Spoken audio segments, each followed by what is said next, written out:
Welcome to Penrose Learning, where we make understanding easy. You start by isolating the warning, read the exact text, and capture a screenshot. You must verify a working backup exists. Do not skip this. Backups let you revert safely.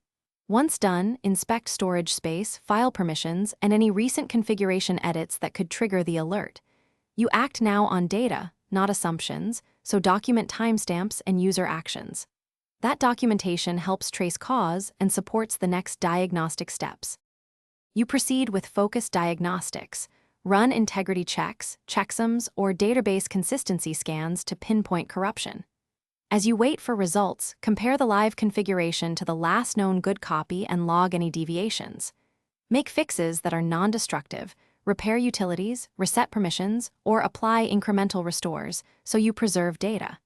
If a repair succeeds, validate by rerunning the same tests. This confirms the warning cleared and prevents recurrence. You finish by validating the resolution.